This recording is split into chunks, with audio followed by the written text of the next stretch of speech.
Hi friends, എല്ലാവർക്കും സുഖമെന്ന് കരുതുന്നു. ഇന്ന് ഞാൻ ശരിക്ക് പുറത്തൊരു മഴ, അപ്പോൾ ഞാൻ എൻ്റെ വീഡിയോ പുറത്ത് നിന്ന് എടുക്കാനുള്ള ബുദ്ധിമുട്ടുള്ളത് കൊണ്ടാണ് എൻ്റെ വണ്ടിയിലിരുന്നൊരു വീഡിയോ ചെയ്യുന്നത്. അപ്പോൾ എനിക്ക് ഈ ഡെയിലി വർക്കൗട്ട് ചെയ്യുന്നവരോട് ഒരു ചെറിയ റിക്വസ്റ്റ് ഉണ്ട്.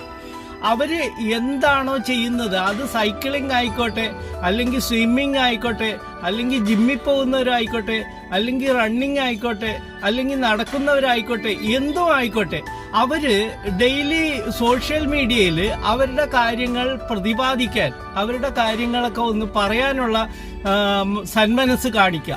കാര്യം നമ്മുടെ കൂടെ ഉള്ളവരും നമ്മുടെ സഹോദരീ സഹോദരന്മാരും ഒരുപാട് പേര് ഈ കാര്യങ്ങൾ അറിയാതെ ആകട്ടെ, അല്ലെങ്കിൽ നല്ല വാചകങ്ങൾക്ക് വേണ്ടിയിട്ട് അവർ എക്സ്പെക്ട് ചെയ്തിരിക്കുന്ന ഒരുപാട് പേരുണ്ട്. എൻ്റെ സ്വന്തം അനുഭവം ഞാൻ പറയാം. എനിക്ക് ജീവിതശൈലി രോഗങ്ങൾ സ്റ്റാർട്ട് ചെയ്ത ടൈമാണ്. അപ്പം അതുകൊണ്ട് തന്നെയാണ് ഞാൻ എൻ്റെ ശരീരത്തിന് തന്നെ ഒരു ഉന്മേഷം കിട്ടുന്ന വീഡിയോസ് ഞാൻ ചെയ്യുന്നത്. ഞാൻ ബാക്കിയുള്ളവരെ ബോധിപ്പിക്കാനാകട്ടെ, മോണിറ്ററി ബെനിഫിറ്റ് ആകട്ടെ, അത് നമുക്ക് പിന്നീട് വരുന്ന കാര്യങ്ങളാണ്. എല്ലാത്തിനും ആധാരം അവനവൻ്റെ ആരോഗ്യമാണ്. അപ്പം ആ ആരോഗ്യത്തെ ബൂസ്റ്റ് ചെയ്യുന്ന, നമ്മൾ ചെയ്യുന്ന കാര്യങ്ങൾ നമ്മൾ സോഷ്യൽ മീഡിയയിൽ പങ്കുവെച്ച് ബാക്കിയുള്ളവരെ കൂടെ ഉന്മേഷവാന്മാരാക്കാനും അതുപോലെ ആരോഗ്യവാന്മാരാക്കാനുമുള്ള ഒരു കടമ നമ്മളിൽ നിക്ഷിപ്തമാണ്.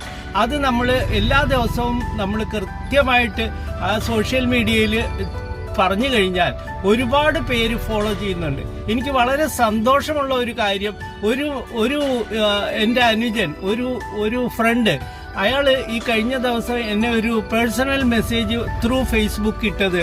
അയാൾ സാറിൻ്റെ വീഡിയോസ് ഞാൻ എല്ലാ ദിവസവും കാണാൻ താല്പര്യപ്പെടുന്നുണ്ട്, ഇത് നിർത്തരുതും, ഞങ്ങൾക്കൊക്കെ വളരെ ഉത്സാഹം തോന്നുന്ന ഒന്നാണ്. ഞാൻ വളരെ ലേസി ആയിരുന്നു, ഇപ്പം ഞാൻ എല്ലാ ദിവസവും എൻ്റെ വർക്കൗട്ട് എന്തെങ്കിലും ഞാൻ ചെയ്യാറുണ്ട്, അതുകൊണ്ട് സാറ് ആണ് എൻ്റെ പ്രചോദനം എന്ന് പറഞ്ഞ് എനിക്കൊരു മെസ്സേജ് ഇട്ടതിൽ ഞാൻ വളരെ കൃതാർത്ഥനാണ്.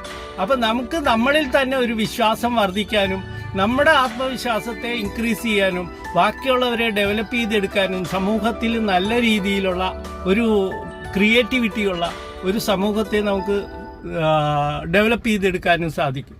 Thank you very much.